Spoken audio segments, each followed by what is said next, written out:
Hey guys, welcome back to my channel. Today I'll be sharing with you a fun blast from the past project for Valentine's Day. In elementary school, those shoe boxes that you would cut like a hole on the top and then decorate the box, and then yeah, all of your classmates would do it, and then on Valentine's Day or some designated day, you would prepare like a cute like cheesy Valentine for like everybody in your class, and then attach it to like a package of sweethearts or like some kind of candy, and then you would just go around and like put it into each person's like shoebox.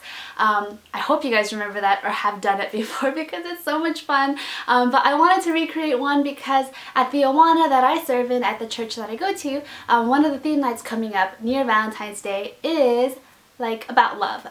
On another note, I think something really cute to do is to invite a couple friends over, decorate your own shoe boxes and make it your own, like design it, take a few pictures or whatever, you know, Instagram, and then just being able to like give each other treats and I don't know, like cupcakes or something, and cut like a hole for cupcakes on top of the lid instead of like a square for the cards. I think that would be pretty awesome. A cupcake Valentine.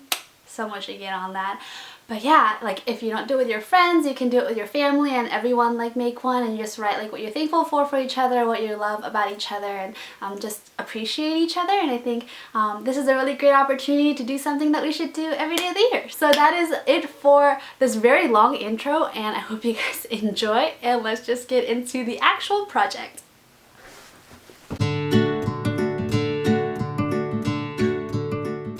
Alright, so getting started with the project, we're going to need a shoebox, of course, and here I'm taking the lid and just marking out where I want to cut the hole, and obviously I don't want that Forever 21 to show, so that's where I'm cutting, and obviously I think people usually cut in the middle, so that's what I'm doing, cutting it out with the X-Acto knife, pulling out the inside, and now I'm going to wrap the bottom of the shoebox with tissue paper. You can use anything that you have on hand, but this is what I have a lot of extra of, so I'm attaching it to the bottom and then folding it over the sides, and just make sure to kind of trim off the excess so you don't like cause so much space that the lid doesn't fit on anymore. But I'm just gift wrapping it like a box, and then I'm wrapping the top as well.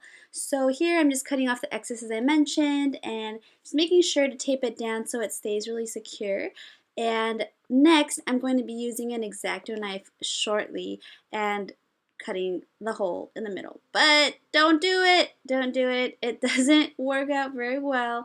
The tissue paper gets all ugly and tears where you don't want it to, so it looks a little messy. See? And so what I'm doing here to fix that problem is folding over to kind of create like a hem for the hole and patching it over so it looks really smooth, and I don't know. I wasn't really satisfied with how this turned out, so I decided to come up with something else. So that's what it looks like now, and I decided to cover it up with some craft paper to kind of add an extra bit of contrast and interest to the shoebox.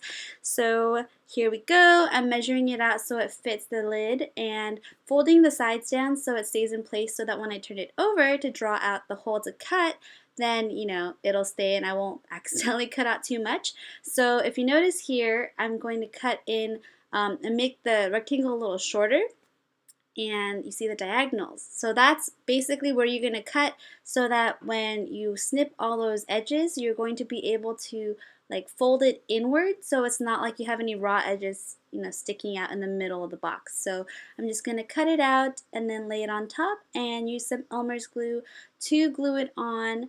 This works okay, and it does definitely do the job, but I would definitely recommend using a glue stick because it won't leave like that runny like texture when it dries. And I mean, I didn't mind it for this project, and it's not like, you know, it has to be perfect, but I think if I did it over again, I would definitely use a glue stick just to make sure, you know, it's more smooth. But yeah, this works. I'm just smoothing it down, and then I'm taping the edges on both sides just to make sure that it doesn't dry weird. And then just securing the insides with tape, and yeah, let's see how this goes. Keep going, there it is, and now it's the fun part. I just took a Sharpie and decided to kind of doodle out based on the theme of the night, and so you guys can decorate it for however I don't know if your taste goes, but yeah, I decided to just do love and a couple of cute words. I'll go over it later, and that's what it looks like. And I'm going to just put it back onto the bottom of the box, and there is the completed look. I wanted to add a little sign for the kids to kind of work on just to be able for them to grasp what this project was if they've never done it before. So this is a little banner that I made with a simple green piece of paper. It says, complete the sentence I love, so they can complete it however they want. And all we need to do now is make a way for when the shoebox is lying down like this to kind of have it be showing. So I'm going to use 4 bamboo skewers. So let's see if this works. Cut the tips off of the skewers. You can see, no you can't see, but the ends are kind of splintered from cutting off the tips, and so I'm going to protect that and protect the kids from getting hurt by wrapping it with tape and making sure, you know, this is not going to like, you know, hurt anybody. So now I'm going to attach the 2 pieces and anchor it to the back of this piece of paper like so. Alright, I'm going to fill the bottom of the shoebox with the tissue paper that we have left over so we just don't waste anything, and it's like an added decoration and hides the bareness of the white underneath the lid. So see, it's all white. I'm going to put that extra tissue paper and shred it and place it inside. So I'm going to have it around kind of like this size of a chunk. This is probably one of the most therapeutic parts of this project. It was pretty fun, I have to admit, just seeing all those pieces go in and knowing I'm not wasting anything. Alright, so we're just going to complete it with the crowning piece. Here we go. And there you go. All we have to do is fill it with a couple of treats, and I'm going to have to prepare a couple of cards for the kids to write in so that they can drop their notes in here. And so I think this looks super cute. Just need to figure out how to make this stay up, but it shouldn't be a problem as long as I don't, you know, do that. But yeah, here we go.